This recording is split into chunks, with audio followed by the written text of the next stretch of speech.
I'm kicking in your front. Great peeping in your drapes. Rob making a plate in the back. Chief Hall Podcast. Chief Hall Podcast. Chief Hall Podcast. Chief Hall Podcast right now.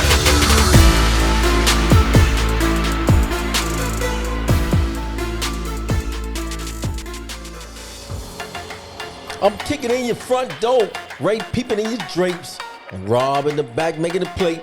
Chief Hall Podcast coming at you right now. Well, the big news is Coach Willie Simmons resigned from Florida A&M University. It's official? It's official. Wow. Ramir, what's the head coach? I said his name all day. I forgot his name.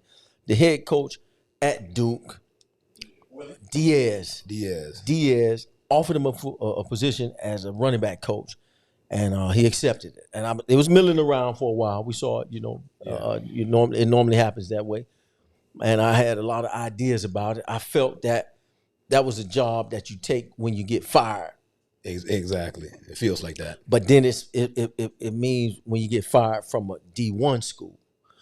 See, they still don't consider those Division II schools as significant as a Power 5. You think he just wanted to go out on top? Well, that's a good thing. That was a good thing to go out on top. I guess that's the best way to go out. But I think about the Power 5. Those are the most coveted jobs in coaching. So if you're going to coach, you want to go where the money at. You want to go with the notoriety. You want to go with that. So I can't knock him. Dion did the same thing. He left. He developed a program, and he was able to leave on top to a Power 5. But he was able to go to a head coaching gig. But he got a little more notoriety and a little more fame. Yeah, exactly. Than Coach Willie Simmons. But Willie Simmons won the game that Dion couldn't win. And that was Celebration Bowl. So he took the job, and I guess we got to see who's in line for the FAMU gig. I think we'll be good still. I mean, we have some strong players still there. Yeah, they got some coming. He got coaches that were under his system, which is gonna help. They got coaches that was under his systems that's gonna help to keep that system in place, plug in all these kids from the transfer portal, and still try to compete. I hate to see him go like that, but he was there 6 years. He accomplishes a lot. And everybody when we talked to Coach Frazier, I said, Coach, you think it was time for you to retire? He said, you gotta move out of the way sometimes and let the young folks come on in. Yes, he did. You gotta go ahead and move with progress. And I understand that. And so this is a step up for Willie Simmons, and we want to let you know I got some pictures with him and was able to talk a little bit to him when we was going up for homecoming and for all those different games, SWAC championship. Saw him again, but you got to do what's best for him and his family and his career. Because he's only 43 years old. 43. And Chief Hall Podcast was hanging out on the sideline with press passes, watching some of our friends get kicked out. But yeah. Some of the guys we knew were getting kicked out. But that's horrible, man. But yeah, not us. Thankfully. The second time, SWAC championship, we did get kicked out. Because it's interesting that FAMU has nothing to do with, even though it was at FAMU, they have nothing to do with the passes. Yeah. The SWAC controls who all has sideline passes. So it has to come directly through the SWAC. Normally we get ours directed to the athletic department of FAMU, but they didn't have anything to do with the SWAC championship. So without further ado, I wanted to talk about Willie leaving, because we big FAMU fans, we big FAMU guys. And I just wanted to throw that out there, see what Ray thought. I thought Ray was going to start crying because he I called you and told you, and you said, I already knew about it, but I was following it, man. But I was hoping that he didn't do it because I kind of thought it was a step down, but that's Power 5. If Manny Ramirez, Diaz makes $4 million. He was the defensive coordinator at Penn State. So he got fired from UM, went to defensive coordinator at Penn State. Mm-hmm. Penn State. He did decent over there at Penn State. They had a good football team, good football program. They offered him the job at Duke. He was making already millions of dollars as a defensive coordinator. So Duke they offered him $4 million to come.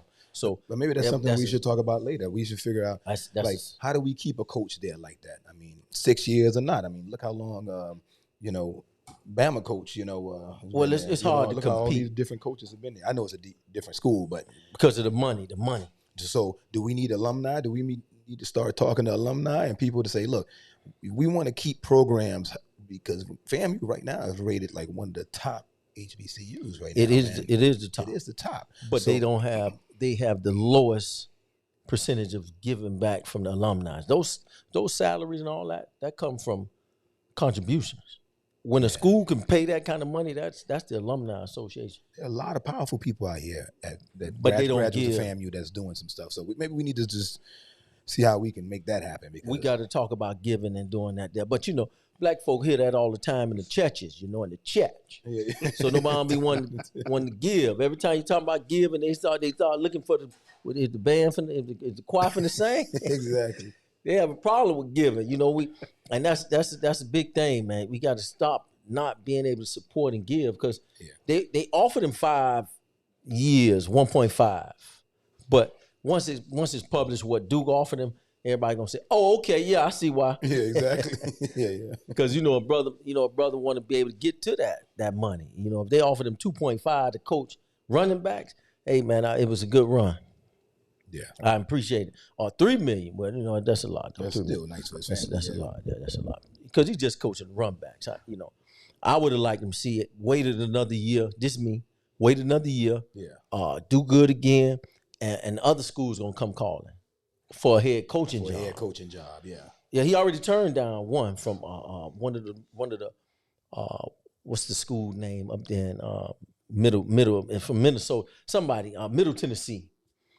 I think he turned down a job from Middle Tennessee as a head coach. I didn't see that one. So he stayed at FAM. He turned that one down. So he was offered some head coaching jobs. Don't get me wrong, but he wanted to stay there. FAM used a good job. The coach that comes there, he's gonna make more than he made wherever he was because most likely he's coming from small. I think Albany State's head coach. He feels he's in position. We was talking to him we had a chance to talk to him. Yeah. He feels he's next in line. He was a quarterback at FAMU. But did he say that though? But he kind of mentioned that he would love to have that position. Yeah, he said he feels he's next in line. Yeah, I was gonna call Sam and say, let me get his number because he said if he did get the job, he said I got sideline passes for as long as he there. So we got to get up with him, boy. So we don't have to worry about our sideline. We campaigning for him. We campaigning for him. Give him the job, y'all.